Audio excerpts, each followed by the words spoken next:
Bueno, pues muy buenas tardes a todos. Espero que se encuentren bien. Les doy la bienvenida a todos los que vayan entrando. Saluditos. Espero que estén teniendo una linda tarde. Y hoy me encuentro aquí con el senador independiente, el senador José Chaco Vargas Vidot. Así que bienvenido, José Chaco Vargas Vidot.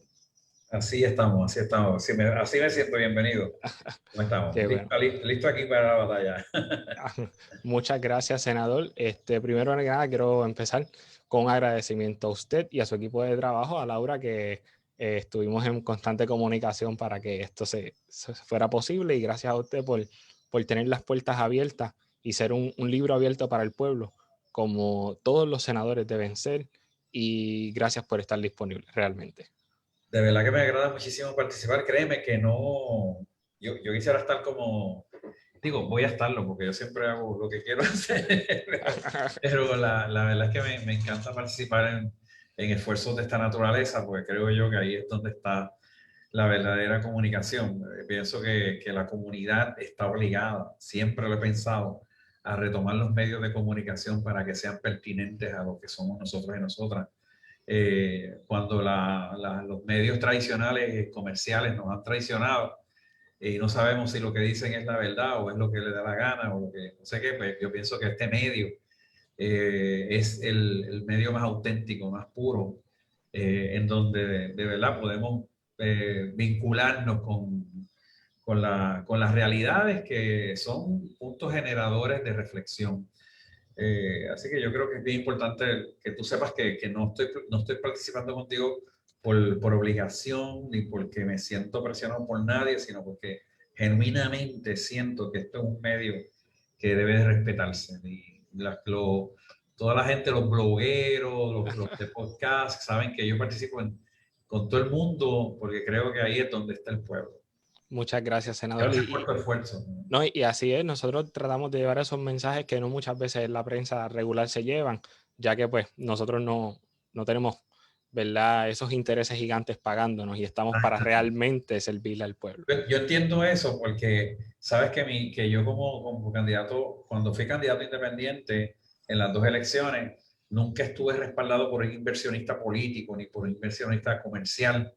Yo creo que yo soy en la historia el candidato porque ha invertido menos dinero para lograr una posición, ¿verdad? En estas elecciones la inversión mía fue como de algunos $2.600. Realmente no. Wow. Sí, no, nadie quiso dar más chavos. Los chavos se los llevaron los partidos y los candidatos que tuvieron la oportunidad de ser elegidos, pues sin restarle valor, porque no se los resto a ninguno de ellos ni de ellas. La realidad es que la mayoría fueron cargados por sus partidos, por sus candidatos a la gobernación o por mucho dinero que se invirtió para que cada candidatura lograra tener éxito, mientras que en mi caso, pues la inversión fue, como Genuina del pueblo. el pueblo, sí, la gente decidió, y mira que votar por mí es bien difícil porque no sé si viste la papeleta es como que me pusieron ya sabes, en la punta de arriba del mástil de un barco. Sí, sí, estaba ahí solito en la esquina abajo. Pero lo importante es que está, y lo importante es que sigue llevando el mensaje que usted llevó en el primer cuatrienio en el que estuvo allí sentado. Y la primera pregunta va a girar en torno a eso. ¿Qué comparación usted ve con la legislatura anterior versus con esta? Pues hay una diferencia abismal, para bien, para bien. Primero, esta legislatura es mucho más parecida a un parlamento. Es decir, la diversidad que hay, aún dentro de los mismos partidos, existen unas divergencias saludables. Es decir, no todos los PNP que están allí creen en lo mismo. Hay gente nueva que cree diferente y se ha atrevido ya a destacarse por creer diferente. Igual que pasa en el Partido Popular, hay gente que cree diferente y se ha ido destacando por salirse de la presión de un caucus. Y obviamente no tengo que hablar de lo que ha venido a ser el centro geográfico, pero no ideológico, pero sí geográfico, que aunque estamos repartidos por todo el Floral, la realidad es que son los dos candidatos, los dos senadores y senadoras del Movimiento Victoria Ciudadana, la senadora del Partido Independiente puertorriqueño, la senadora del Proyecto Dignidad y este servidor, que en términos generales, si tú lo pones a número, pues somos la mayoría, porque representamos a la mayoría legítima del pueblo y no la mayoría cargada, ¿no? Entonces, pues eso hace una gran diferencia porque, primero, que no hay una mayoría absoluta y el pueblo tiene que entender que esta es la posición más saludable de una legislatura, que las mayorías no sean apabullantes. Claro. Obviamente en nuestro sistema republicano de gobierno, pues la mayoría manda, pero ahora la mayoría tiene más que 12 votos. La minoría, después de esa, tiene 10 votos, así que ninguno logra una mayoría para que una medida sea aprobada, a menos que logre que los del centro voten por esa medida, porque las medidas quedan aprobadas por 14 votos o más. Así Claro. que el Partido Popular tiene que buscar 2 votos siempre para asegurar sus medidas. El partido PNP tiene que buscar 4 votos para asegurar sus medidas. Y nosotros entonces nos servimos con la cuchara grande porque en realidad nuestras medidas, como son conciliatorias y son medidas que no obedecen a una estrategia político-partidista ni al revanchismo, sino que estamos inmediatamente trabajando con medidas que afectan directamente y positivamente al pueblo, pues los otros no tienen otro remedio que mirar hacia nuestra legislación y apoyarla, como lo han hecho, y han votado por ella a favor, porque saben que no le va a hacer daño, que no es dañina en su afán de protagonismo. Por otro lado, tengo que decirte que el Senado pasado sí hubo un gran respeto entre senadores y senadoras, aun cuando eran 21 del PNP, 8 del Partido Popular y Juan Dalmau y yo. Pero siempre hubo un clima, aunque la prensa lo resaltaba otra cosa, realmente siempre hubo un buen respeto. De hecho, en un momento dado, la gente llegó hasta pensar que yo tenía algún tipo de vínculo con el presidente del Senado porque por el respeto con que él me trataba, no en todos los casos, ¿verdad? Porque ustedes saben cómo es la cosa, pero sí, había no digamos respeto, sino una deferencia, ¿verdad?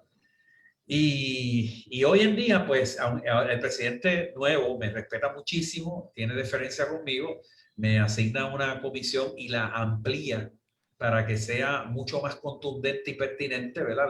Yo estoy a cargo de la salud mental y estoy a cargo de las adicciones, además de estar a cargo de los movimientos comunitarios, que esas son mis tres puntales de mi comisión, pero además de eso me reconoce como portavoz aun cuando yo no represento a ningún partido, y eso me da una posición privilegiada en el Senado porque pues estoy considerado un senior, ¿verdad? Y una persona que manda, no nadie manda, porque en un cuerpo colegiado todo el mundo es igual, pero por ejemplo todos los senadores y senadoras nuevas pues se refieren a donde mí, mira, ¿tú crees que esto está bien? Y yo de respeto a mí me refiero a donde ella, senadora, ¿usted cree que esto y lo otro?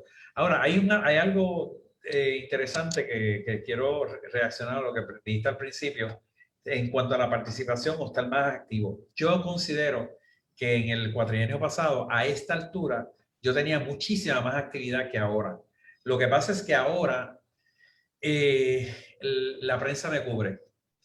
En el pasado no me cubría. Yo presenté 459 medidas.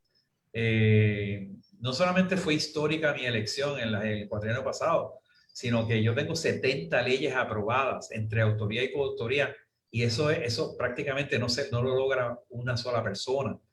Yo tengo 83 investigaciones corriendo. Yo tengo 1.100 problemas, situaciones peliagudas que vinieron a mi oficina que fueron resueltas. Se hicieron concilios comunitarios, se crearon escuelas de legislación para las comunidades frágiles. Se resolvieron problemas de mediación entre pescadores, agricultores, se levantaron mesas comunitarias para diversidad funcional, rescatistas de animales, agricultores jóvenes y agricultoras. Se trabajó la violencia contra las mujeres, la violencia de género. Yo fui quien la presenté por primera vez y la he presentado en este cuatrienio.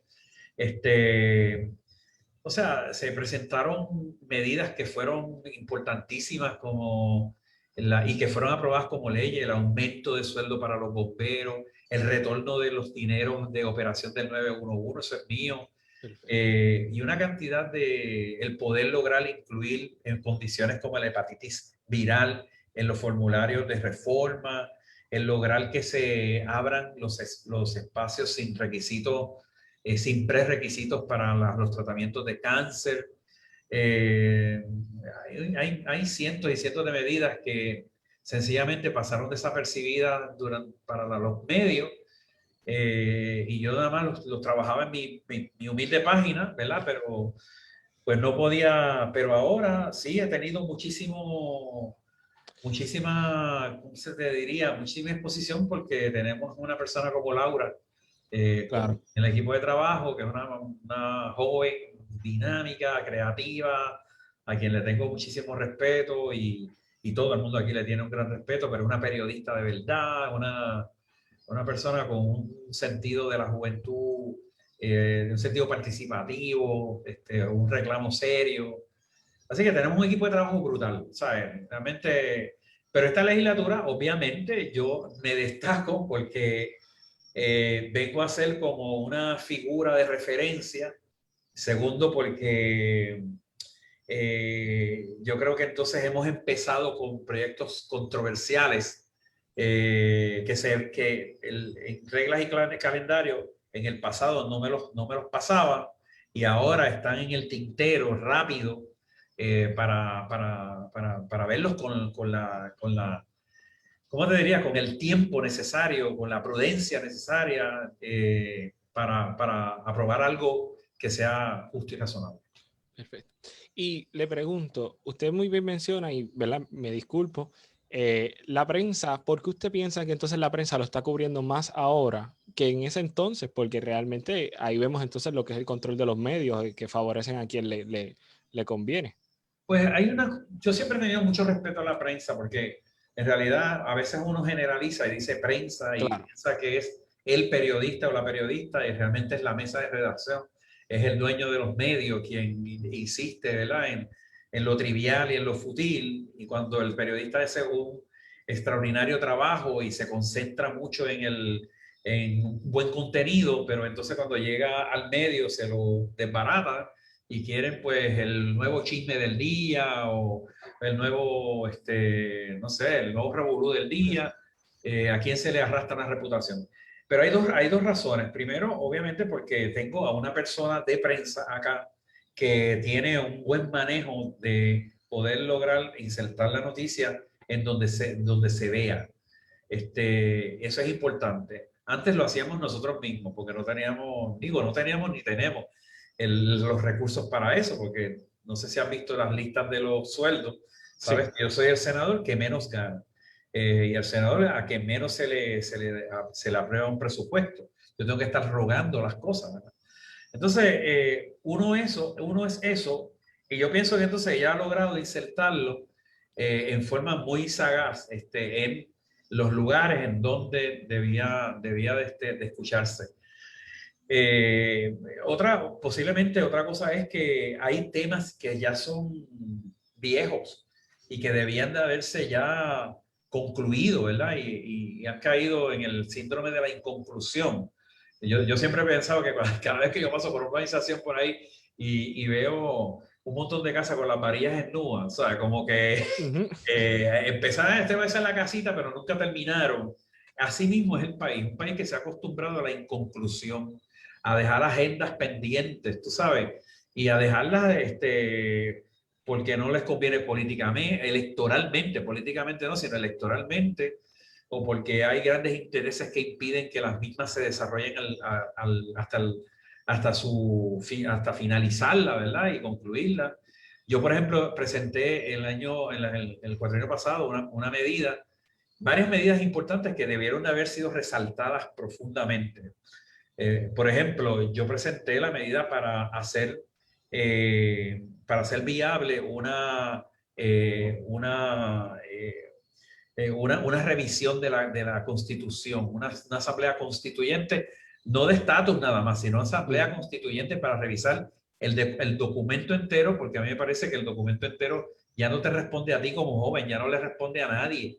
No le ponen bonito, muy poético, hay muchas cosas que se deben de preservar, pero la realidad es que ya hay necesidades emergentes que ameritan un nuevo documento, como por ejemplo, cómo nosotros hacemos cómo nosotros logramos una elección especial. Eso no está contemplado ahora. Cómo nosotros logramos la figura de un vicegobernador o vicegobernadora. Eso nos trajo un lío con Ricardo, no Sí. teníamos eso. Electo, de tal manera que tenga validez cuando ejerce ese mando sustitutivo. Cómo sacar a un gobernante, no lo tenemos en la Constitución. Cómo lograr que en vez de elecciones, o sea, representaciones legislativas por distritos representativos, sean elecciones que sean por proporcionalidad del voto. Es decir, que la gente que sacó 20%, pues tiene 20% de los asientos. El que sacó 2% tiene 2% de los asientos. Y así hay una proporcionalidad. Para eso hay que mover la Constitución, la aprobación de los presupuestos. Tú has visto el lío que hay con la Junta de Supervisión Fiscal.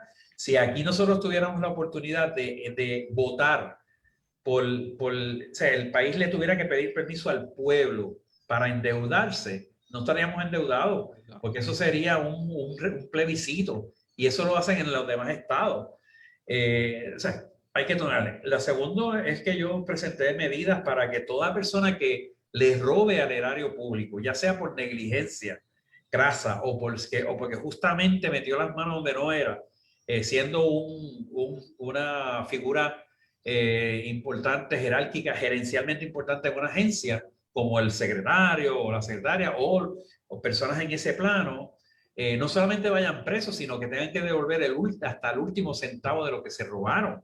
Eso es importante. Una medida también que presenté para que se eliminaran, estuviera prohibido los cabilderos en la rama ejecutiva y en la rama judicial, y que los cabilderos estuvieran regulados en la rama legislativa, como debe ser. Aquí hay cabilderos por todos lados, buscando esos enormes contratos en donde se ganan una pila de dinero sin hacer absolutamente nada. Y eso es gracias a esos cabilderos que andan por ahí, y tampoco le hicieron justicia a esas medidas, ¿verdad? Y por eso yo creo que ahora, pues entonces estamos trabajando, por ejemplo, yo acabo de presentar la medida para el proyecto del Senado 172, que es la reforma universitaria de la Universidad de Puerto Rico. A ese tema iba ahora mismo. Okay. Lo estoy viendo aquí yo estoy en su página, entré a su página, ¿verdad? Hace unos minutitos, y vi que usted publicó hace el 28 de febrero una serie de medidas, una foto donde hay una serie de medidas. Sí. Y de esta me interesa hablar de ese proyecto del Senado, el 172, que es la reforma universitaria, donde, ¿verdad?, lo que se le busca es darle más autonomía a la universidad y que la universidad pase a control de los que realmente saben lo que sucede. Así que, la pregunta, ¿verdad? ¿Cómo esta reforma universitaria beneficiaría a los estudiantes versus como la tenemos ahora, que evidentemente no responde a los estudiantes, sino que responde a los intereses de algunos partidos? Bueno, empezando porque la reforma universitaria que se plantea en el proyecto del Senado 172 es una reforma que es una pieza legislativa que se deriva de la consulta directa y reflexión directa de la que provocó la Comisión Multisectorial para la Reforma Universitaria. Esa comisión está constituida por universitarios, por la comunidad universitaria, y estuvo casi 2 años consultando en los 11 recintos para poder lograr redactar lo que tú ves en esa medida. Lo que nosotros hicimos acá fue acogerlo sin miedo, porque la gente le tenía miedo a coger una medida de esa naturaleza por el precio político que se pudiera gastar. Esa medida despolitiza a la Universidad de Puerto Rico. Eso es bien importante, porque la universidad aseguraría que sus decanos, sus rectores, su presidencia esté siempre en las manos de académicos y de universitarios y universitarias que tengan como interés principal al estudiante y al quehacer universitario, y no a responder a jefes políticos que cada 4 años cambian el librito y tienen prioridades diferentes. la Junta de Gobierno pasaría a ser un consejo universitario, y ese consejo universitario está constituido en forma proporcional con toda la comunidad, de toda la comunidad universitaria, aun cuando tiene miembros integrantes de las ramas de gobierno, porque la ley lo dice así, ¿verdad? Pero en realidad es una junta que es cabalmente representativa de los asuntos universitarios, de manera que las decisiones de presupuesto, las decisiones de currículo, las decisiones sobre el futuro, el presente y el futuro de la universidad estarían siempre consultadas democráticamente dentro de la universidad. Es decir, la universidad pasaría a ser un ejemplo de democracia participativa, en donde las posiciones jerárquicas estarían asumiéndose después de elecciones democráticas por la propia comunidad universitaria, no de dedo de algún sitio.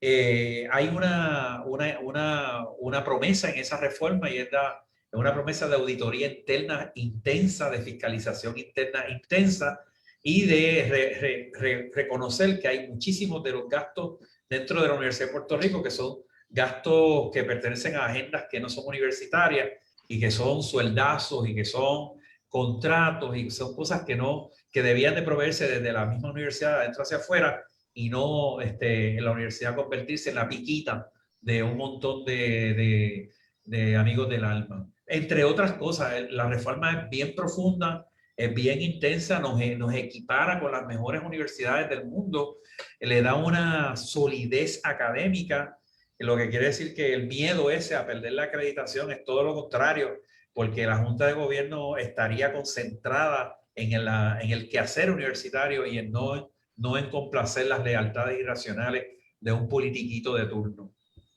Perfecto. Entonces, entre esas fotos también está el proyecto del Senado 71 y el 74. El proyecto del Senado 71 es para prevenir las muertes por sobredosis de opioides y para la creación del Observatorio de Drogas de Puerto Rico. Estas dos, evidentemente, van atadas de la mano, ambas medidas. Sí. Estas medidas ahora pasan a comisión o ya fueron aprobadas. ¿Cuál es el proceso que tienen a seguir ahora? Estas medidas son bien importantes, porque la gente se le pararía los pelos si supiera que después de las vistas públicas, en el caso del 71, venimos a tener conocimiento. Entonces, digo, yo lo tenía, ¿verdad? Pero el público en general, de que, por ejemplo, el año pasado nada más se registraron cerca de 3.500 muertes por intoxicamiento de drogas. Eso es altísimo. Más muertes que COVID. Eso es una cosa espantosa, y sin embargo no se hizo nada. Esa medida yo la había presentado en el cuatrienio pasado, la aprobó el Senado, la aprueba la Cámara después de una lucha sin cuartel, y luego cuando se va a aprobar en el Senado, que regresa de la Cámara, pues el presidente de ese tiempo la retuvo en un comité de conferencia nefasto, al que yo pienso que se le debe de adjudicar todas esas 3.500 muertes. Pero la verdad es que ahora ya pasó por comisión, se va a presentar el informe va directito a la Cámara con el entirillado, cómo va el nuevo proyecto, porque después de vistas públicas lo que se hace es que se enmienda el proyecto original y se le incluyen todos los que aprendimos en las vistas públicas. Hago un paréntesis aquí para decirles que cuando yo dirijo una vista pública de mi comisión, yo tengo un principio de respeto participativo. Toda persona que viene a una vista mía es una persona que puede estar clara de que no viene a un teatro pro forma, sino que yo escucho a la gente, y mi comisión trata siempre de incorporar los elementos buenos que se aprenden de esa experiencia. Cuando pase a la Cámara, yo espero que eso pase rápido, y entonces va a la firma del gobernador. Interesantemente, si el presidente del Senado en aquel entonces lo hubiera pasado a la gobernadora de aquel entonces, ella estaba dispuesta a firmarlo, y hoy no estaríamos lamentando tantas muertes como se han pasado. En el caso del Observatorio de Drogas, es que Puerto Rico tiene un observatorio de drogas en AMSCA, pero es desproporcional al problema epidemiológico que tiene las adicciones. En el caso de las adicciones en general, Puerto Rico se estima que debe haber 180,000 personas con problemas importantes de adicción, solamente 6% de espacio de tratamiento. No hay un modelo, una filosofía de intervención que pueda describirse en objetivos medibles, no hay unos pilares, ¿verdad? De dónde trabaja, y esa es mi área, yo sé, ese es donde yo soy modestamente experto, ¿verdad?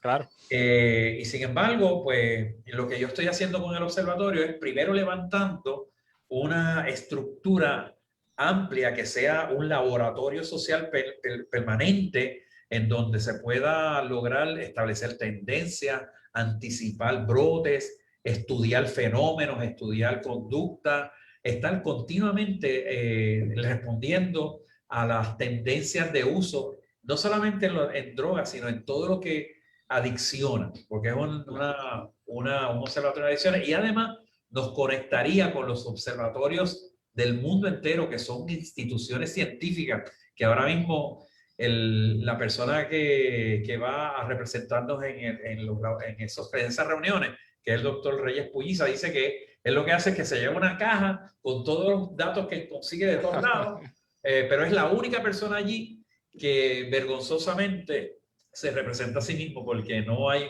un Una entidad. laboratorio. Eso, como tú dices, sí va a la mano porque mi meta en este cuatrienio es presentarle a la legislatura dentro de por lo menos un año el Plan Nacional de Abordaje a las Adicciones.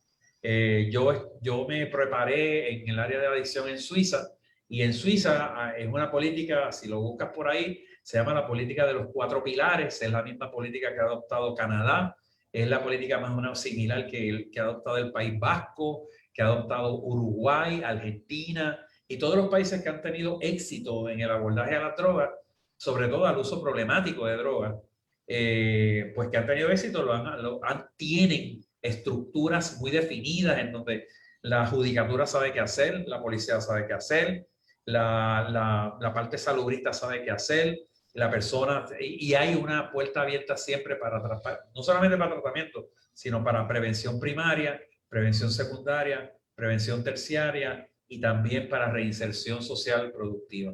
Eso es brutal. No, realmente sí, es muy interesante eso.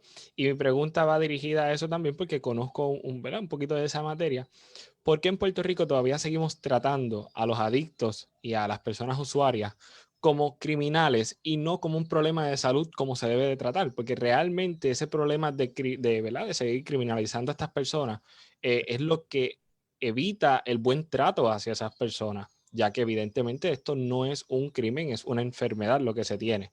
Y a raíz de esa enfermedad es que algunos cometen crímenes, y no todos realmente. Así que mi pregunta es, ¿por qué no se ha buscado la manera de un poco de llevar o cambiar la visión de la despenalización de las sustancias controladas para empezar a lidiar este problema no como uno criminal, sino como uno de salud, como debe ser? Bueno, si buscas un poquito de historia, te vas a dar cuenta que antes de yo ser senador, fui la persona, el activista más contundente para que se liberalizaran sobre todo en aquel entonces el cannabis. Yo fui la persona que más jorobó ahí, y tuve éxito gracias a que un senador que ya no está con nosotros en el Senado, el senador Pereira, fue un eco de mis palabras, y entonces pudo él solito, ¿verdad? Poder presionar a su partido para que por lo menos hicieran una reglamentación que dio vida al nacimiento de los dispensarios de cannabis, que ahora están al garete, ¿verdad? Porque tengo que reconocer que como no hay una reglamentación adecuada, pues entonces se ha perdido la esencia de lo Claro. que es el dispensario. Pero sí, si buscas mis récords de legislaciones en el cuatrienio pasado, yo presenté la medida para despenalizar el uso personal de todas las drogas. Eso todo el mundo pensó que me iba a costar las elecciones. Lo voy a presentar de nuevo porque yo creo que nadie debe de ir preso por una enfermedad. ¿Por qué? La pregunta es buena, la que tú sabes. ¿Por qué entonces siempre se pela por los, digo, usando el lenguaje Claro. de donde yo vengo, que vengo de la perla? Así que, ¿por dónde se pela? ¿Por qué siempre se pela a lo punitivo? Porque las políticas punitivas son siempre de vagos. de gente que no, de gente que obvia el proceso natural de pensar, de problematizar una situación. Entonces, para quien no quiere problematizar y lo que quiere es jugar el juego político del populismo, pues les encanta traer soluciones que son lo que se llaman reduccionistas, soluciones simpáticas, pues el que la hace la paga, tú eres un vago, tú eres un criminal y es más fácil despachar ese asunto en una cárcel que nos cuesta 45,000 pesos anuales por cada uno de los confinados, que en un tratamiento que nos cuesta 3,000 al año por cada persona en tratamiento. Pero ¿qué pasa? Que en los 45,000 pesos van guisando medio mundo porque la industria de la guerra contra las drogas no es otra cosa que una falacia. Es una industria que favorece a montones de personas que están en el negocio de vender armas, en el negocio de vender castigo, en el negocio de defender gente en las cortes, en el negocio de las cárceles, en el negocio de la comida de las cárceles, de la comisaría de la cárcel. Hay todo un negocio alrededor de eso y además politiqueramente es más fácil demostrar efectividad haciendo un espectáculo de arrestos a gente frágil que a verdaderos criminales. Por ejemplo, yo tenía en mi campaña 6 personas que todas eran jóvenes. 2 de ellas están presos por protestar. ¿Entiendes? O sea, es decir, me diezmaron mi fuerza electoral claro, porque es más fácil en demostrarle a la gente, estoy haciendo algo, cayéndole a macanazo a alguien y no haciendo ciencia. La ciencia, las estructuras basadas y las intervenciones basadas en evidencia, pues entonces requieren que las personas lean, que las personas reflexionen, que haya una mentalidad diferente, pero eso para los políticos de aquí no vende. O sea, nosotros nos entretenemos alabando a Ocasio, la congresista, pero esta es una mujer que piensa y que estudia las cosas y que tiene éxito porque reflexiona. Pero nosotros queremos nada más ver el éxito, pero sin el proceso. Nosotros alabamos la educación de Finlandia, pero nadie se pone a pagarle a los maestros lo que le pagan en Finlandia, que ganan más que los médicos. Todo el mundo habla del éxito de Dinamarca en cuanto a las personas sin hogar, pero nadie se pone a pensar que Dinamarca invierte millones y millones de dólares para que ese problema se erradicara y no volviera nunca a ser más lo que fue. Y nosotros queremos todavía cambiar la vida criminalizando a la gente porque es más fácil despacharla diciendo ese es malo, ese es del diablo, ese es un demonio, ese no se cura. Encuentra más asiento en el morbo popular, ¿verdad? Que decir, vamos a entrar en un proceso de intervención científica. Perfecto. Entonces, a raíz de esta pregunta viene la siguiente. En las pasadas semanas usted presentó un proyecto de ley para hacer una investigación en las cárceles, ya que estas se supone que sean un centro de rehabilitación y evidentemente en Puerto Rico eso no es. Las personas que entran a la cárcel salen peor en muchos casos. ¿Por qué nuestro sistema carcelario y de corrección es tan nefasto y tan deficiente al momento de rehabilitar a una persona para que pague por lo que hizo, pero pueda volver a la libre comunidad de una manera más aceptada socialmente, por así decirlo?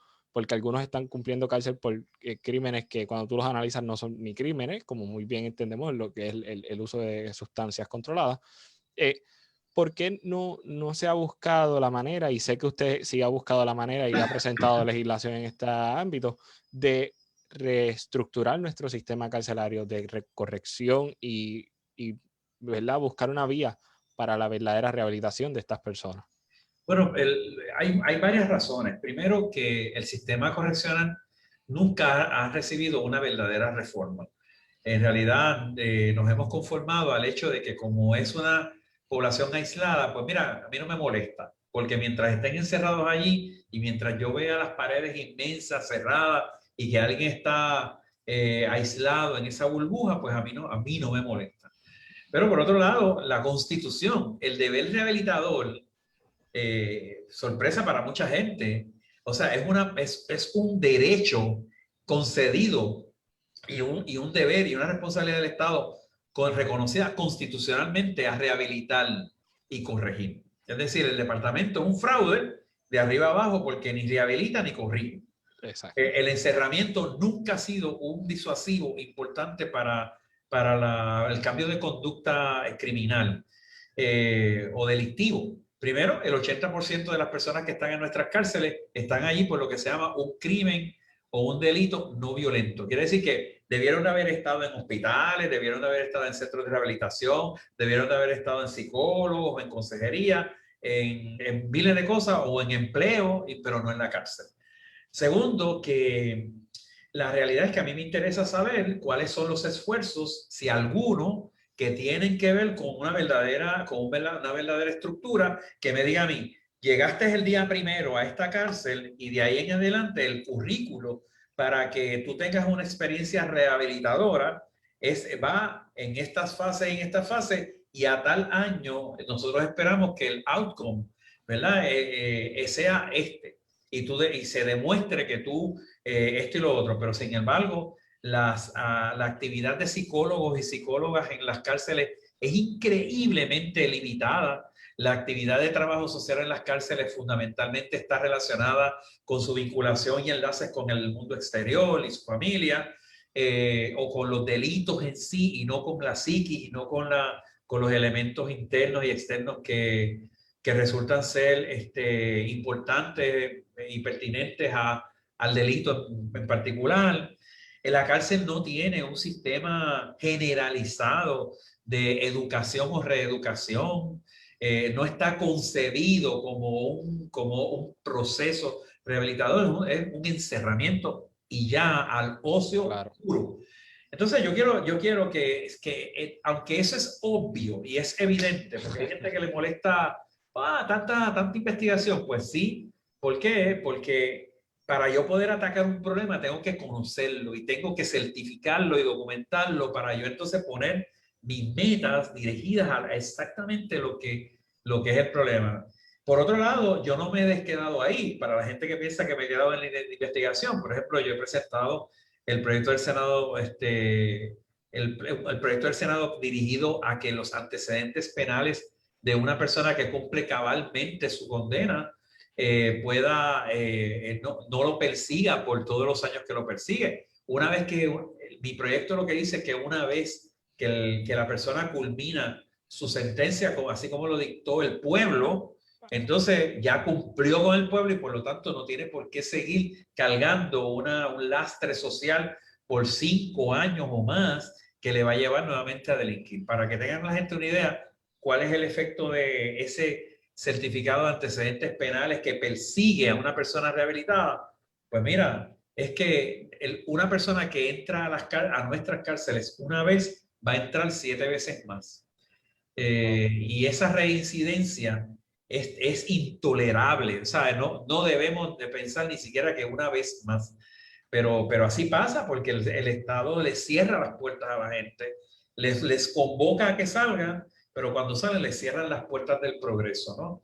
Pues, ¿y cómo las cierran? Para que la gente no crea que estoy tripeando en mayonesa, la realidad es que sí, la cierran. Mira, por ejemplo, si la persona vivía en un residencial público y el ser residencial todavía tiene una deuda federal, ese residencial, su administrador no va a permitir que la persona se reintegre a su vivienda con su familia por los próximos 2 años después de haber salido. Wow. Entonces el Estado lo manda a deambular. Tienes un certificado de antecedentes penales que todavía carga un delito por el cual ya tú cumpliste. Entonces de momento tú vas a buscar trabajo, tú vas a buscar tú buscas un sitio donde desempeñarte, un préstamo, un financiamiento. No va a ocurrir, no va a ocurrir porque la persona ese certificado lo maldice por 5 años, ¿no? Así que esas cosas. Otro proyecto que yo he presentado para las cárceles es que una mujer que es arrestada y está embarazada, está en estado de embarazo, no debe de ir presa, no debe cerrarse en una institución, debe de buscarse otra otro tipo de vigilancia, ¿verdad? Sobre todo dentro del ámbito hogareño, quizás un brazalete, quizás algún tipo de supervisión mientras está en el embarazo y 2 años después para que pueda afincarse con su criatura y pueda eliminar casi una maldición que ocurre en la gente en las cárceles.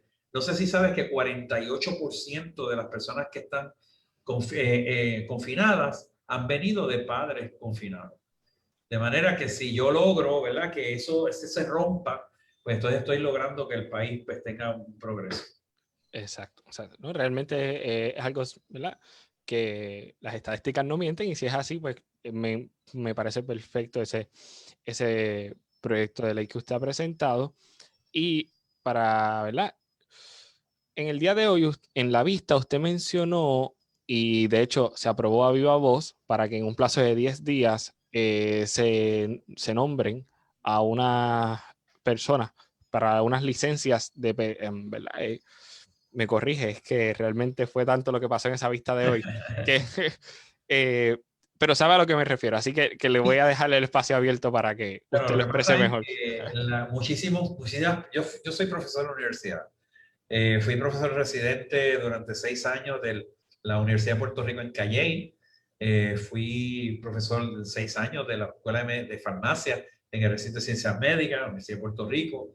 He sido profesor en la Interamericana de Bayamón. He sido profesor en la Universidad Central del Caribe en la Escuela de Medicina. Y en todos esos lugares he visto profesionales que se fajan primero para conseguir el éxito en carreras que son bien demandantes y luego entonces tienen que pasar la reválida.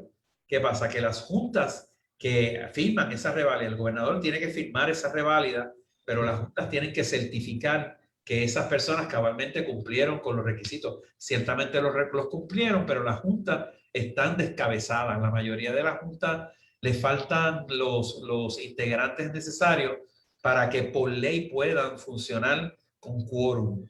Entonces, los gobernadores que han pasado, que han sido gobernaciones atropelladas, han dejado que esas juntas se vayan extinguiendo y entonces ahora mismo están inoperantes. Así que el colegio, por ejemplo, el Colegio de Tecnólogos y Tecnólogas Médicas su presidente hizo una denuncia y hizo una denuncia por escrito y se requirió valientemente una reunión con el gobernador, una reunión con el Departamento de Salud para que se agilice el nombramiento de las personas que deben de conformar cada una de las juntas que licencian profesionales. Entonces, ¿qué pasa? Que yo me he hecho eco de eso. ¿Por qué? Porque hay un montón de gente que se graduaron, que ya tienen todos sus requisitos, que pasaron su reválida y están desde el año pasado allí esperando a que esas juntas se reúnan y puedan entonces recibir su licencia. Muchos de ellos han perdido trabajos, han perdido oportunidades, pero todos ellos están teniendo que pagar sus préstamos de estudiante y no pueden entonces ejercer en ningún lugar porque el propio Estado les secuestra la oportunidad. Así que yo me paré hoy y en una moción que es totalmente inusual, porque quiero decirte que lo que hice fue una cosa revolucionaria, porque no, en los turnos de mociones, que ya prácticamente terminando la sesión, me paré y bueno, todo el mundo pensaba que yo iba a presentar una moción, ¿verdad? Y lo que hice fue una petición de investigación que se formalizó. Y el Senado pues lo aprobó, ¿verdad? Y así que tienen 10 días para que me expliquen a mí por qué es que no han llenado las plazas que tienen que llenar. Una vez que yo tenga esa explicación, que no voy a aceptar ningún tipo de excusa, entonces yo arremeto directamente contra el problema que hace que eso se vuelva una realidad. Perfecto. Qué bueno que se le va a hacer justicia a estas personas que deciden Cientos, emprenderse. Sí. cientos, mano, cientos, porque no es Y no es una 5 carrera sencilla. Óyeme, los tecnólogos médicos, las enfermeras y los enfermeros, los médicos, porque las juntas también aprueban los programas curriculares de educación continua. Así que muchos profesionales que ya tienen licencia no la pueden renovar porque no tienen las educaciones continuas aprobadas por la Junta. Aprueban las residencias, aprueban 20 cosas y están ahí incompletas e inoperantes. Eso es así. Bueno, voy a pasar al tema que en las pasadas semanas ha tocado un poco, un poquito de discordia. Y honestamente no sé por qué. Realmente me gustó un escrito que usted hizo en el día de ayer, si mal no recuerdo, hace 2 días. Y tengo que felicitarle por la valentía creo que es la segunda vez que presenta este proyecto. Es la segunda vez. Hay que tocar este tema. Esto representa un riesgo genuino hacia la dignidad del ser humano. Y estoy hablando del proyecto 184 y el 185, pero más el 184, que es donde se ha quedado esta discusión que hasta un periodista quieren censurar, lo cual evidentemente eso es un inaceptable, donde quiera que se defienda la libertad de expresión y la libertad de prensa. Así que, senador, en las pasadas semanas yo estuve tocando este tema en mi podcast, lo abrí el proyecto de ley, lo fui desmenuzando poco a poco porque es un tema que a mí me interesa muchísimo y entiendo que es pertinente atenderlo. Y qué mejor que tener al que redacta la medida aquí para hablar de esto. ¿Por qué es tan importante el prohibir este comportamiento o esta acción o esta práctica o este malpractice que se les da a algo que no merece tener ni tan siquiera el Nombre título, de terapia. nombre de terapia de conversión?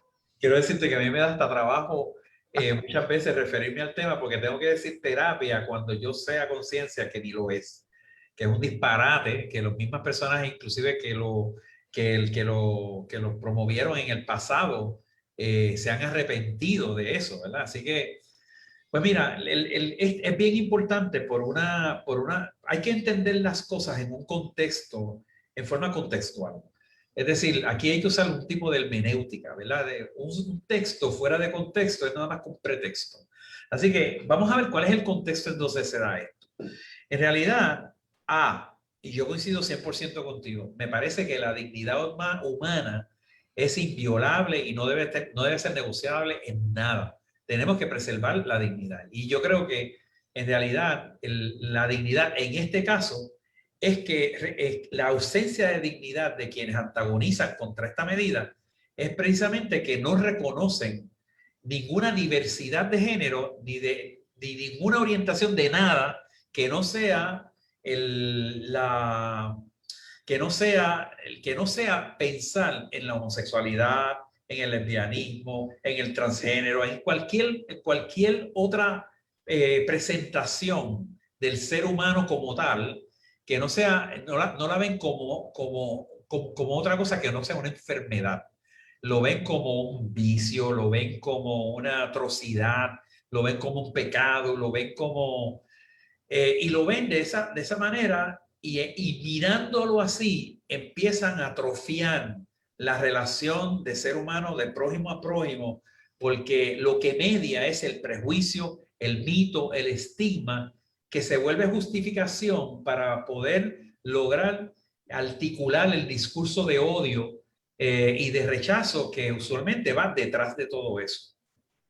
Es decir, todas esas personas siempre han estado tratando de levantar una nueva inquisición, un nuevo santo oficio, una forma de concebir la tortura como un medio justo y digno para aquella persona que es anormal o que es atípica o que es una vergüenza para la sociedad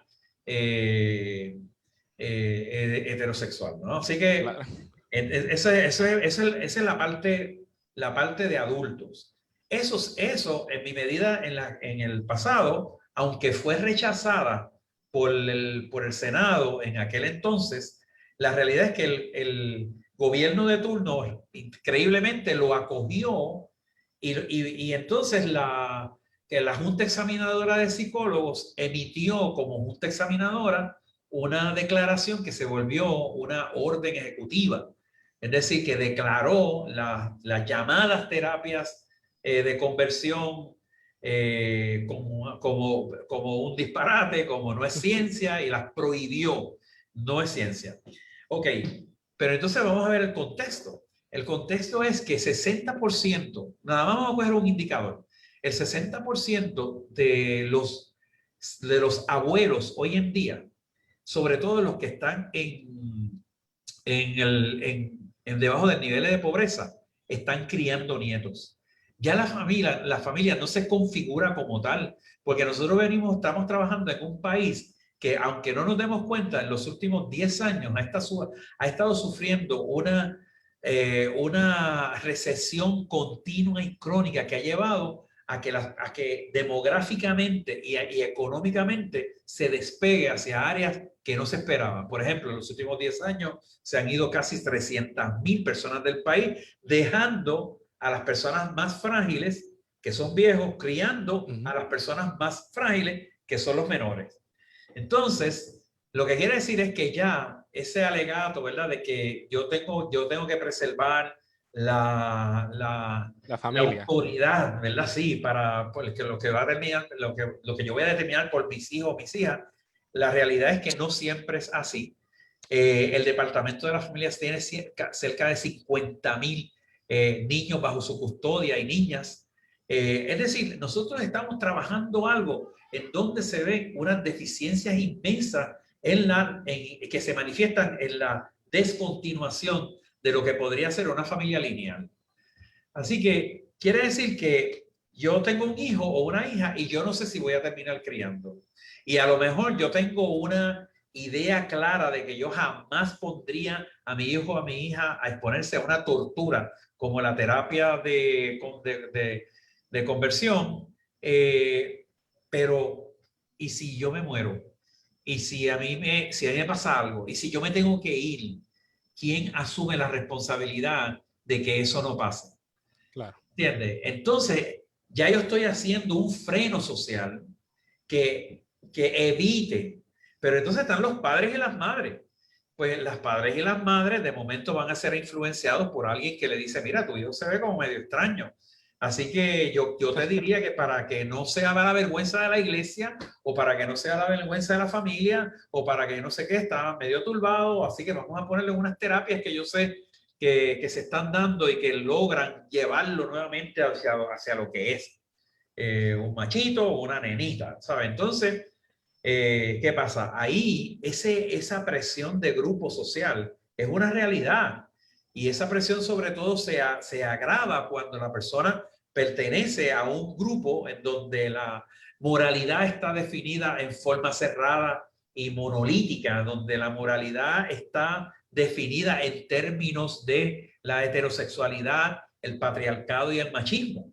Entonces, todos esos elementos nosotros no podemos negarlo. Así que el proyecto 184 es muy sencillo. Imaginémonos, antes de llevarlo a lo que es el proyecto en sí, pero imaginémonos, vamos a tirarla metafóricamente, imaginémonos que para ir a San Juan haya un gran barranco, ¿verdad? Y que yo tratar de intentar pasarlo, ciertamente me voy a morir en el intento. Entonces, pues los padres le digan, pero es que tú tienes que llegar a San Juan, porque el que no llega a San Juan no es persona. ¿Ok? Claro. Entonces yo empiezo a obligar a mis hijos a que se metan en eso que es muerte segura. Pues pasémoslos al 184. Lo único que hace, ni se mete en la crianza de los niños y las niñas, ni se mete ¿cómo se llama? En el derecho que el Código Civil le concede de crianza, que nunca un derecho es absoluto. Claro. Y se mete en eso.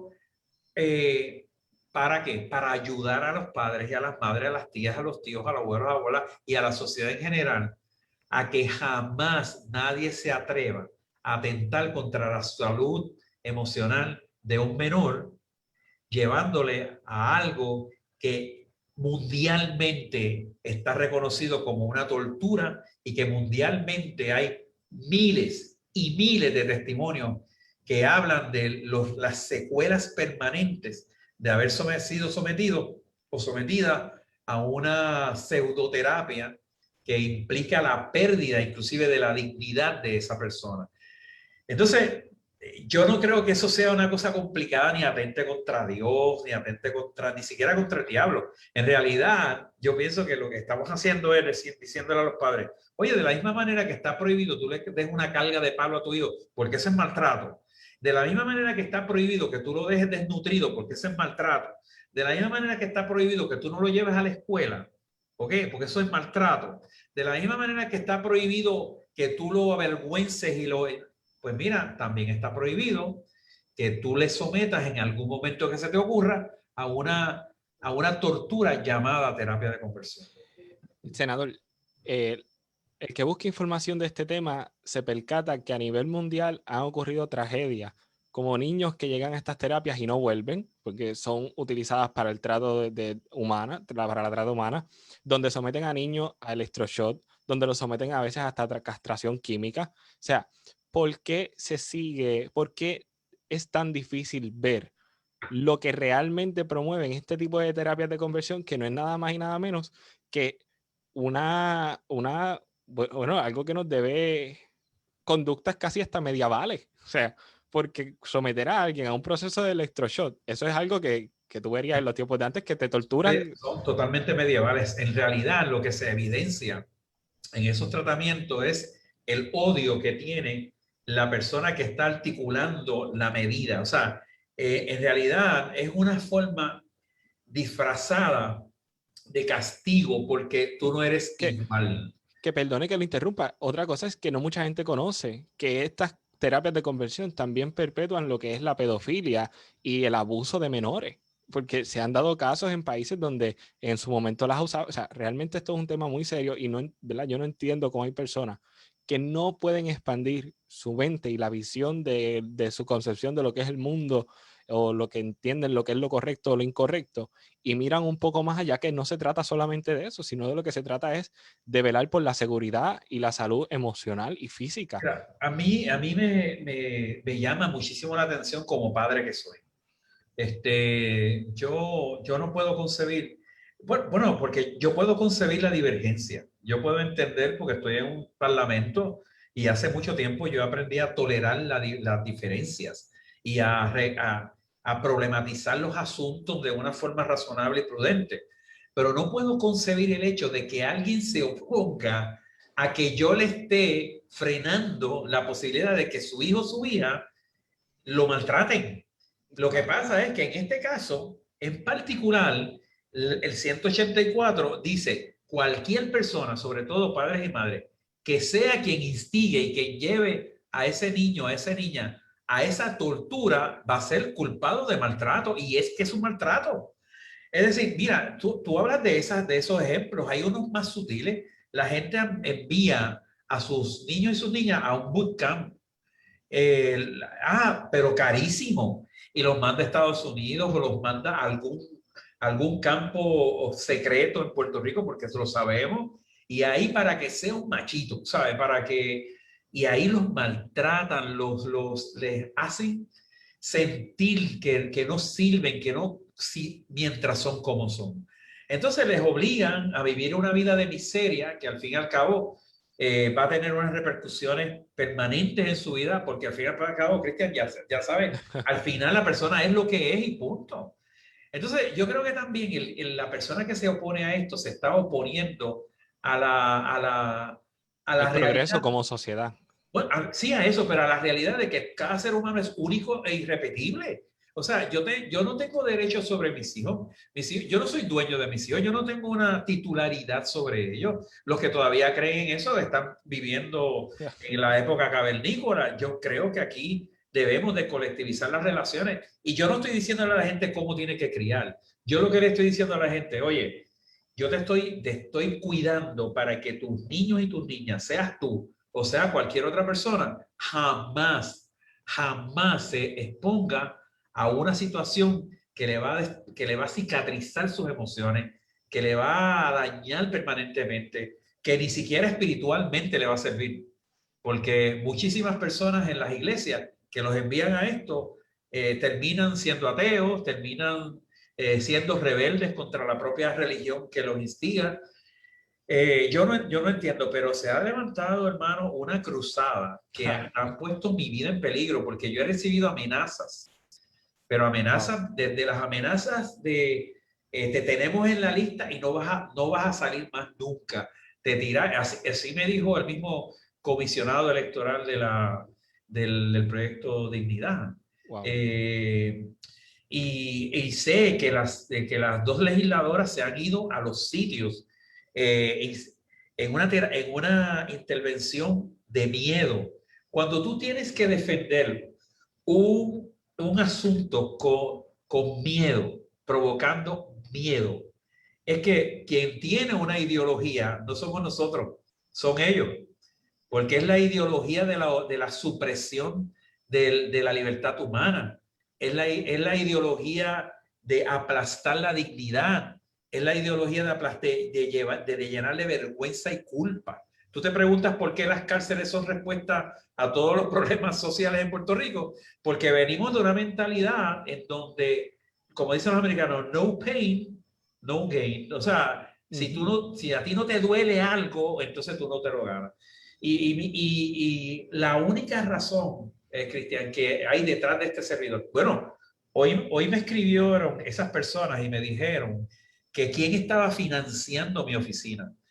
Fíjate hasta el punto donde las personas en el nombre de la fe, porque esto es casi la Inquisición papal, en quién me está financiando mi oficina. Primero, que yo soy el senador más pobre. Segundo, que me pagan menos. Tercero, toda mi oficina que tú la ves detrás, todos los cuadros que tú ves los pinto yo. O sea, que yo... sí, ¿sabes? No, claro. Los muebles que tú ves estaban aquí. Aquí yo no permito un regalo en esta oficina. ¿Sabe? Ya el hecho de haberme tildado a mí como que hay una ideología de Sao Paulo y de yo no sé qué madre han mencionado. Sí, porque hasta esos niveles llega el fanatismo. Oh, Piensan sí, que... es un insulto a mi inteligencia. Le quiero decir a esa gente que me está escuchando, oye, en realidad nació en un corazón compasivo porque llevo años viendo en las calles el producto de tus disparates, ¿entiendes? Y de tus cárceles, porque aquí hay cárceles que tú las ves y hay cárceles que tú no las percibes.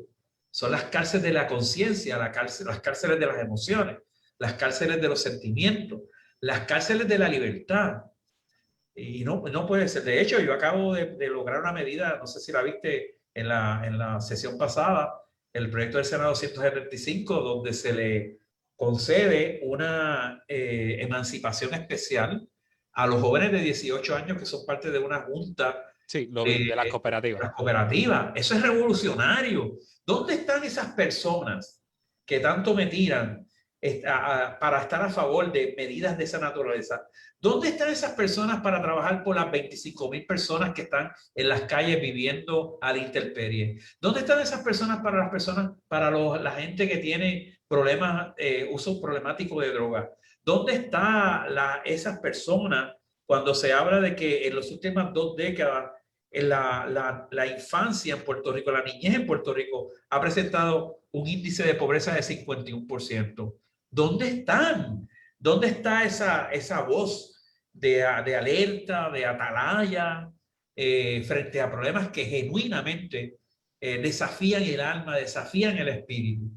Pues yo las estoy presentando y no he visto una sola marcha allá afuera en contra de la pobreza. Yo no he visto una marcha de las iglesias en contra de la trata humana. Yo no he visto una marcha ahí en contra del maltrato a las mujeres. Yo no he visto una marcha en contra del asesinato. Senador, recuérdese que la violencia es generalizada y no podemos dividirla y segmentarla como debe ser. Pero dice la senadora muy bien, Ana Irma Rivera Lacey, en un mensaje profundo. Ella dice, la violencia tiene apellido, ella dice, y no puede perder su apellido porque la violencia con apellido te dirige exactamente a dónde, en qué ideología nació esa violencia. Yo creo en eso perfectamente bien. Eso es así. Es así, ¿no? Y realmente es muy cierto, y en su escrito usted menciona cómo el fanatismo llega a estos niveles de, lamentablemente, ver cómo hasta su vida misma la han puesto en riesgo. Y es porque no se han tomado el tiempo ni tan siquiera de buscar información, de quitarse esas vendas y mirar más allá, porque realmente, como usted muy bien está diciendo, y yo que leí el proyecto de ley, en ningún lado estipula que los padres no pueden criar a los hijos como piensan. Solamente lo único que se busca es que este malpractice, mal llamadas terapias de conversión, no se ejecuten en la isla por el riesgo que esto representa para la salud física y emocional. Inclusive en el proyecto que yo presenté en el cuatrienio pasado era más severo y este lo puse un poco más tranquilo para que precisamente las iglesias pudieran entonces entrar en una consideración. En el proyecto pasado se le sancionaba a las iglesias y religiones que dentro de su secta promovían una terapia de conversión. Pero como eso era difícil de probarlo técnicamente, entonces yo dije, mira, muchas de estas personas están pensando en los chavitos que se ganan a través de muchas religiones, Que ¿verdad? esa pregunta deberíamos hacérsela a ella. ¿Quién es el que las financia? Esas personas, ¿quién es el que les financia su Totalmente. Yo no le he hecho, fíjate, pero gracias. Así que, como usted va diciendo, sí, realmente es preocupante. Le pregunto, ¿cuándo vamos a estar viendo vistas públicas? Según tengo entendido, es el 26 de marzo. El 23. El 23. El 23 y el 26. Ok, 23 y 26. Van a estar siendo transmitidas por la página del Senado porque ha habido unas cuantas que no han sido transmitidas y espero que esta sí. Ok, le pregunto. Sí, una vista de grandes proporciones. Me anuncian que vienen periodistas del mundo entero que están muy pendientes a cómo Puerto Rico reacciona ante una realidad mundial. Es decir, estamos a punto de hacer o el más ridículo internacional más grande del mundo o estamos a punto de podernos integrar a la corriente universal que no tiene nada que ver con una ideología, sino con el rescate de la dignidad humana. Claro. Le pregunto, dado el COVID, ¿cuántas personas van a poder entrar? ¿Cómo se va a hacer, verdad, para la prensa? Y es porque estoy interesado en ir a cubrirlo allí y ver los argumentos y ver cómo realmente se hace historia y nos integramos, como muy bien usted dice, a la corriente del mundo entero y giramos por una vez y por todas en donde debemos girar. Bueno, mira, nosotros hemos estado trabajando en la logística. Este senador ni mi equipo llega a tener poder sobre algunas cosas en el Capitolio. Lo que sí hemos logrado es que los 2 días de vista nos toque el salón más grande, que es el Leopoldo. Ese es un salón, el llamado Salón de los Muertos. Eso es un salón inmenso, equivalente al hemiciclo. Posiblemente allí no admitan muchas personas. En muchas ocasiones lo que se hace es que se ponen otros salones y se transmite en vivo para que otras personas estén observando de cerca. La prensa tiene un lugar específico en el salón, así que tienes que hacer todas las gestiones con el sargento de armas y hacerlas ya. Sí. Y es importante que la gente sepa que ya hemos recibido también información de que esas personas van a estar haciendo marchas y van a estar haciendo caravanas y van a estar haciendo manifestaciones que yo espero que no sean violentas, ¿verdad? Porque cada vez hay una escalada mayor me imagino es que sienten que estamos a punto de liberarnos de ese medievo. Yo sé que hay muchos senadores que todavía y legisladores que están en silencio. Yo le pido, fíjate, te lo pido, Cristian, ¿verdad? A ver si te haces eco de esto. Tácticamente a nosotros no nos conviene insultar a nadie en este momento. Yo creo que el silencio de muchos legisladores es esperando las vistas para poderse convencer de lo que tienen que convencerse, ¿verdad? Nosotros no hemos manejado la vista, nosotros tenemos el control de quiénes van a deponer, y en lo que hemos hecho es que la hemos extendido a 2 días completos precisamente para que todas las personas que han pedido deponer puedan hacerlo y a los que no puedan le hemos brindado la oportunidad de presentar un memorial y que va a ser incluido en el informe de la comisión. Pero hemos tratado y lo hemos tratado y lo hemos logrado que todas las ponencias y los paneles estén balanceados, de tal manera que no haya una idea de que senador hace lo mismo que ellos, que es que le oculta verdades a la gente y le oculta la realidad. De hecho, el 90% de la gente que llama aquí a insultar se le pregunta, ¿usted leyó la medida? Dice, no. No, pero me dijeron. No, pero la senadora dice. No, pero el pastor dice. No, pero a mí no me importa leerla. Está mal, ¿sabes? Eso es bien peligroso porque ese fanatismo es el que mantuvo la esclavitud. Ese es el fanatismo que mantuvo el apartheid. Ese es el fanatismo que ha mantenido una cantidad de zozobras sociales en nuestra historia que hoy las miramos con vergüenza, pero en aquel entonces la misma iglesia, sobre todo en la historia norteamericana, planteaba que el negro no era gente, sino cosa. Claro. En la iglesia, ¿no? Entonces, y todavía hay pastores en Estados Unidos que no admiten un negro en sus iglesias, ¿no? Amparados en una interpretación privada de lo que es la Biblia. No sé si viste en mi escrito que yo fui pastor 12 años de mi vida. Yo conozco la Biblia de arriba abajo. La he estudiado, pero en forma exagerada, ¿verdad? Pero claro, no fui un pastor así. Pero sí me puedo poner establecer como un paralelismo entre lo que nos está pasando hoy y lo que le pasó a Jesús cuando fue presentado ante aquel populacho, ¿verdad? Que se le Poncio Pilato, después de haberle dado una carga de palo a Jesús, le dice, oye, ¿a quién ustedes escogen? ¿A Barrabás, que es un pillo de verdad? ¿O para darle la libertad, o a Jesús? Y la gente escogió a Barrabás. Y con este, ¿qué hacemos? Dijo Pilato. Y la gente gritó, crucifíquenle. Yo me imagino que todo el que está en este momento en contra del 184 es una nueva forma de decir, y con los hijos nuestros, ¿qué hacemos? Tortúrenlos. ¿Entiendes? Tortúrenlos. Realmente es una comparación muy, muy buena y súper acertada. Y, ¿verdad? Espero que realmente ese es el problema, que la gente no lee, no busca la información. Y, oye, el proyecto no es ni tan largo realmente, no llega, creo que no llega ni a 20 páginas. O sea, es algo corto que tú lo puedes leer con Yo estoy calma. dispuesto, Cristian, a ir hasta las iglesias, sentarme con toda la gente que esté en contra mía, porque estoy totalmente convencido. La gente puede garantizar que este servidor nunca ha ido a ningún centro a instruirme con algún tipo de intriga o suspicacia. Alguien en Brasil me entrenó. Yo tengo la agenda LGBTQ, no sé qué. No, yo tengo conciencia. Yo no quiero que ningún niño o niña en Puerto Rico tenga que en el futuro tenga que sufrir la Lamentarse por quién es. tristeza. Exactamente. Y Eso, el día que haya otra cosa que le haga daño a la niñez, también la voy a prohibir. así debe ser muy bien.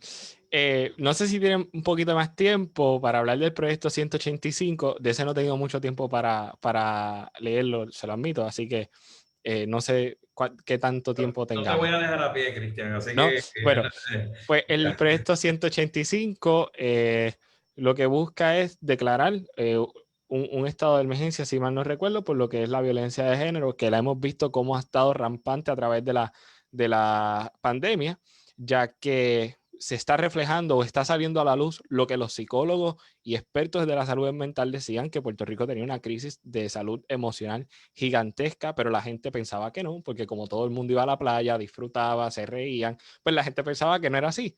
Pero el encierro, como muy bien usted hace la comparación en el caso de las cárceles, saca a la luz lo que, en verdad, lamentablemente, en este caso de la sociedad, sacó a la luz lo que realmente teníamos y pues, es muy lamentable. Así que lo dejo para que usted explique. el proyecto es mucho, el 185 es mucho más complejo porque en este caso en particular, en donde ya hay una orden ejecutiva, lo que hace es declarar, reconocer que la orden ejecutiva no ha sido suficiente.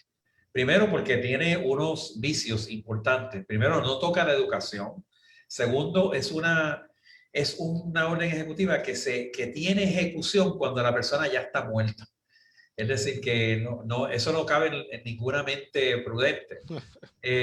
Sí, básicamente se convirtió en una tarjeta de Navidad, ¿verdad? Que tiene una buena voluntad para todo el mundo y felicidades, ¿no? Y aunque hay una buena intención de parte del gobernador de hacer algo que articule un poco dentro de su discurso el clamor sobre todo de los grupos y de los colectivos de mujeres, porque son las que han sido más afectadas por esa violencia de odio y esa violencia de género que se manifiesta más en el asesinato de mujeres por ser mujeres. Entonces, en este caso, el proyecto es toda una estrategia completa. Es decir, una declaración de un estado de emergencia, lo que hace, a diferencia de lo que planteó el gobernador, que le damos gracias, porque el planteamiento del gobernador no es otra cosa que un reconocimiento de las luchas de las mujeres y de los colectivos que han sido consistentes con su reclamo y han sido conscientes de que su reclamo tiene que estar siempre presente. Y han hecho luchas envidiables, ¿no? Que yo respeto. Pero en el caso del Estado, lo que hace es declarar 5 años completos, en donde se activan una cantidad de recursos económicos, de recursos del Estado, que en otras circunstancias como las normales no se activan de una forma fácil. Es decir, se activan porque la violencia cae en lo que se llaman los estados de emergencia. Cuando tú ves para que la gente lo entienda, cuando hay un huracán y la devastación de un huracán, de los sismos, lo que hace el gobernador o la gobernadora de turno es declarar el estado de emergencia, porque eso automáticamente abre un fondo que es intocable a menos que no sea una emergencia. Claro. Ese fondo nadie lo puede tocar a menos que no sea una emergencia. Por eso la orden ejecutiva no activa ningún fondo, mientras que el Estado sí. Segundo, es importante que sepas que esta legislación incluye la educación no solamente a los profesionales que responden ante un acto de violencia, sino que la educación va a formarles para que en sus gestiones, sea de trabajo social, de psicología, de policía, de enfermera, de médico, en todas esas áreas, puedan anticipar y puedan accionar con anticipación a algo que eventualmente podría ser una agresión o una agresión mortal. Eso es interesantísimo. Eso trae también, la educación se extiende a que se modifiquen los currículos de escolares de tal manera que se enseñe, ya sea en forma transversal o directa, lo que es perspectiva de género. Que yo que pinto, ¿verdad? Los que pintamos sabemos lo que es perspectiva, es tan sencillo, no tiene nada que ver con erotizar el mensaje, no tiene nada que ver con enseñar a una persona a ser gay o a tener relaciones sexuales temprano o a vestirse, o sea, nada tiene que ver. Lo claro, que tiene que ver es entender las cosas desde la perspectiva del otro o de la otra y no verlo desde una sola perspectiva y generar un respeto y una consideración a lo demás porque lo vemos desde su perspectiva. Entonces, pues hay perspectivas de raza, hay perspectivas de religión, nadie protesta por esas, pero hay perspectivas de género. Hay personas que el sexo sentido no corresponde a su sexo biológico y ¿qué vamos a hacer? Pues bueno, vamos a respetar ese sentimiento ¿y cómo lo puedo respetar? Poniéndome en su zapato, poniéndome a ver cómo esa persona yendo hacia allá para ver cómo esa persona me ve hacia acá. Eso es una explicación bien básica, pero el proyecto lo trae como elemento curricular, que no es enseñarle a los niños a ser eróticos, nada de eso, es un disparate. Pero también entonces trabaja con con las compensaciones a víctimas, con la atención de la policía, se modifican todas las leyes que impiden que haya una acción rápida para las órdenes de protección. O sea, es una cosa súper amplia, ¿verdad? Que un día, si quieres, me invitas de nuevo claro que trabajamos sobre ella, porque de verdad sería una ley, si se constituye en ley, muy beneficiosa para todo el mundo. O sea, reconoce el feminicidio, reconoce el asesinato a las mujeres como un asesinato particular y único. Ese es lo que la senadora le llama el apellido. Reconoce el crimen de odio, y reconoce una serie de elementos que son absurdos en nuestra judicatura y en la aplicación de la ley, que siempre obran en detrimento, ¿verdad?, de la víctima. Ese estado de emergencia, en vez de revictimizar a la persona que es objeto de violencia o que tiene posibilidades de ser objeto de violencia, lo que hace es que activa otros mecanismos para que la persona no tenga que pasar por la pérdida de la confianza, la pérdida de sus emociones, etcétera, etcétera.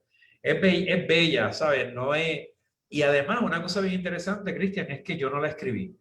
Yo la presenté, pero yo no la escribí. Este es el resultado de meses de los colectivos de mujeres, de las asociaciones de mujeres en particular, y de una interna mujer en nuestra oficina que, que se juntaron y lograron entonces redactar este maravilloso documento de primera, que yo creo que nos haría a nosotros y a nosotras nos daría una posibilidad de brillar en el vecindario latinoamericano.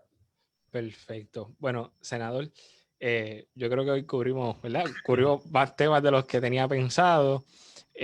No voy a restarle más tiempo porque si no Laura me va a aniquilar.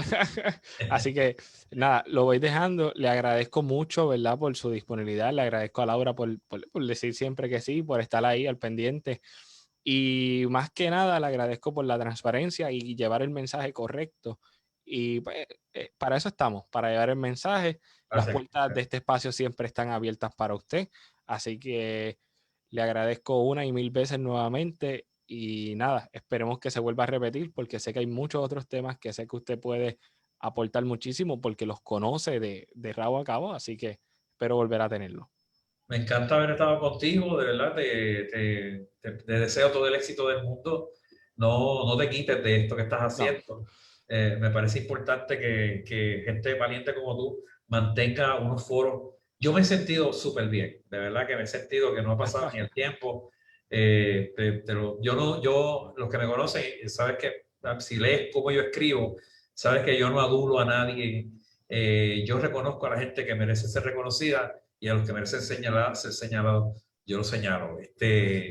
Y puede que me equivoque, pero siempre honestamente equivocado o honestamente acertado, ¿no?